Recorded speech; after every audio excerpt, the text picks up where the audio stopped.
good morning or good night, depending on where you are in the world. And welcome to another album review of The Chill Dude on a Couch. I'm your host, Hector. And today we're going to talk about the brand new album by the band Therapy, and it's called Hard Cold Fire. And this is the band's 17th album, which is really quite impressive. And for those of you that don't know, because Therapy is not like a household name, they're a band from Ireland that play alternative rock, and they've been around since the 90s. They were featured in the Judgment Night soundtrack. And to me, this is a band that has a lot of like alternative sounds to them, but they really sound like a band like Helmet to me. And it makes sense. Both bands came out in the same time. Both have that tone where they can be like melodic, but also abrasive at the same time. So to me, Therapy and Helmet are very similar in sound. And this album, I didn't even know that it was coming out, but I saw that it was coming out.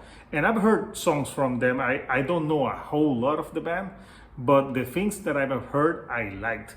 And this is an album that has like 10 songs, 31 minutes in length. And the best way to describe this album is it's a musical therapy from the 90s. But they have two sounds on this album. There's some very abrasive songs, and then there's some songs that rely more on melody and some great singing. And I think that makes it more cohesive and more enjoyable. Like if all the songs are abrasive, it could be a little bit hard, but they also can blend the two styles together. For example, there's one of the songs and the better songs on the album is called Poundland of Hope and Glory. It's a great song because they embrace the abrasive side with the melodic side. And the melodic side, you see it in the singing in this song. They have very catchy choruses, but it's abrasive. The bass on this one is great. But then you have songs on the album that really play well with the melodies, like Woe and Joy. For example, Woe, which is the second song on the album, like I like how he's like, whoa, whoa, it's me. And like way they sing it, it's really catchy as fuck. Then you have a song like Joy, and Joy it's really 90s to a T. It's a song that says they're singing like how you get no joy in anything, nothing brings you joy.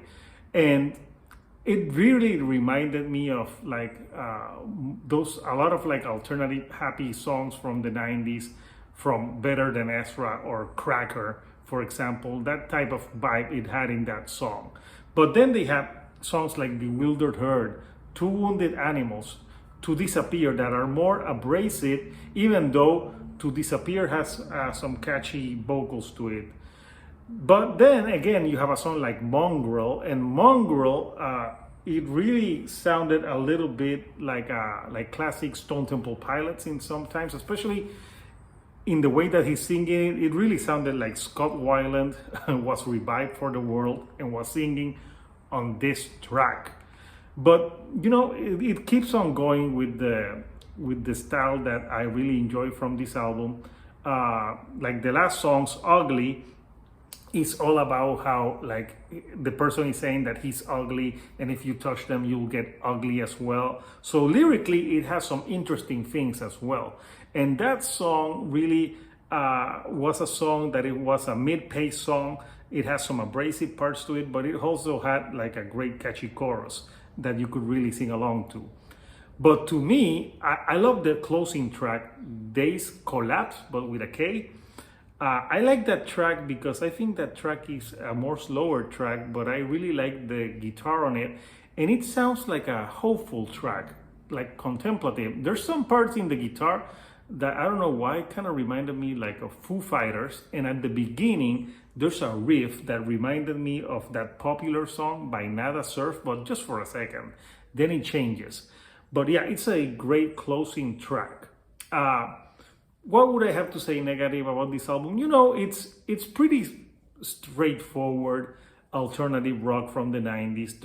There's no experimentation on here, but I think if you like that style, like you will like it. And there's some bands bringing that style from the 90s back. I wouldn't call this a grunge band, because to me they're more like hard rock alternative band, like for example very similar to Helmet. But they do have some other different flavors to the album that, you know, make it enjoyable. So if you haven't listened to Therapy, I think this would be a good starting point to get into the band, because, you know, it's really enjoyable, great guitars on it. I think the choruses are really catchy, and I like how they can be abrasive but not super abrasive, so it's palpable for the ears and for, you know, for anyone who likes that type of style from the 90s. So I would recommend this album to you. Is it a album that you will say this is the best thing I've heard in years? Probably not, but it's a very solid record. So what did you think of Heart Cold Fire by Therapy? Did you know this band? You didn't know this band? If you know this band, like, what other albums from their past should I check out? And of course, if you like the videos that I'm putting out, do not forget to give me a like, and do not forget to subscribe. I have more content on the way. So until next time, this is Hector, the chill dude on a couch, and I'll see you right here on the couch. Thank you, and good night.